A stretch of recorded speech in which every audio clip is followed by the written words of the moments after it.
I didn't expect these two films to connect, but watching them together felt like being inside someone else's dream. I'm Corey Amon. Welcome to Amon Presents. I put together themed double features for your perfect night in, and they're usually built around mood, connection, and a little bit of perspective to get you going. And there's always signature cocktails and food bites to match. And some of these film pairings will surprise you, and some of them feel just right. I invite you to discover two films that feel like one long dream that scrambles the mind into clarity or confusion. Only one way to find out. These films were released in the 70s when psychedelia was prevalent in films. Reality bends and societal standards are questioned. So, let's hop right into a double feature about what happens when worlds are in constant metamorphosis, themed Strange Bodies, Shifting Selves. You're going to want to experience this.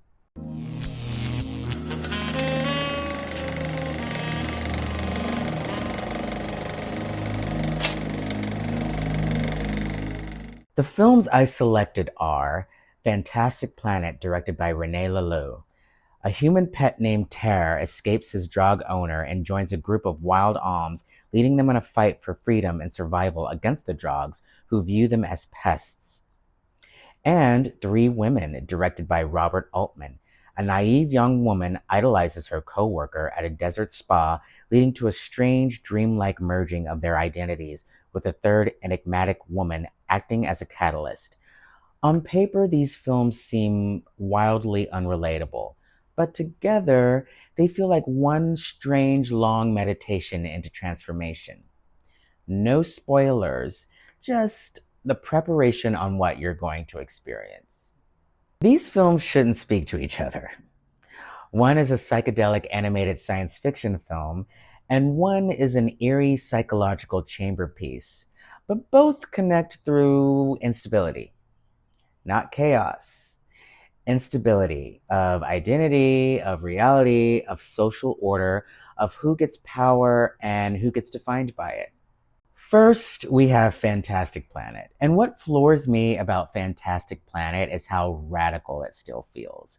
And the animation is like unlike anything I've ever seen before. It's grotesque, it's beautiful, it's hallucinatory even. It's like watching a moving painting. If you surrender to its trippy visuals, it can be mesmerizing. I mean, I couldn't take my eyes off of it. And the music is like this deeply 70s, almost cosmic funk score with disco undertones. And it doesn't just soundtrack the film, it hypnotizes you into it. But beneath all of that is anti colonial resistance.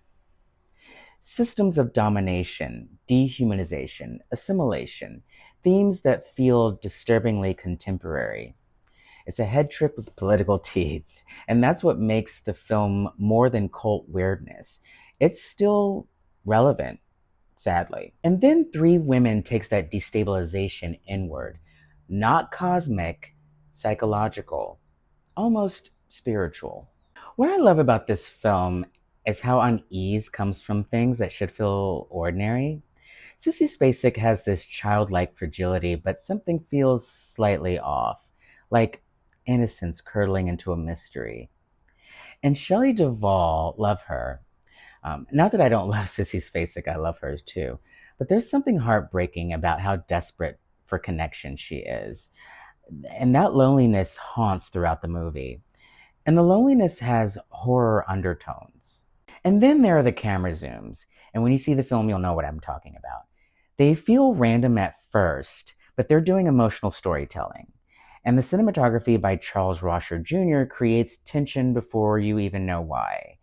And then the film starts to do something slippery with identity itself. And the boundaries between these women become strange. Both films feel interested in transformation, and unstable selves, and power shaping consciousness, and dream logic as truth. One turns it into allegorical science fiction, and one turns it into psychological haunting. But both leave you asking, who are we when the structures around us begin to dissolve? And that's a very relatable question because our realities bend when change happens in our lives, and that can be a very uncomfortable shift, a scary shift, but one that could liberate us. So let's set the mood for your night in, shall we? I've included recipes for the signature cocktails and food bites to pair with these films in the description below. If you've never seen these, make this your strange little weeknight detour, or make it a weekend fever dream. Enjoy the drinks, enjoy the food. Let this double feature take you for a ride because it will. And if you're 420 friendly, I encourage that to enhance your experience. Then come back and tell me what you saw connecting them. Did these films feel like they were speaking to each other? What do you make of identity in each film? Which one unsettled you more? I'll meet you in the comments for the discussion. I really do feel like these films change when they're placed beside one another. I've included where to stream or rent these films in the description below. And if you enjoyed this kind of movie curated prescription, stick around. I've got more of these coming to you. And if this episode sparked something for you, like, subscribe, and join me for the next pairing. I love to keep the conversation going.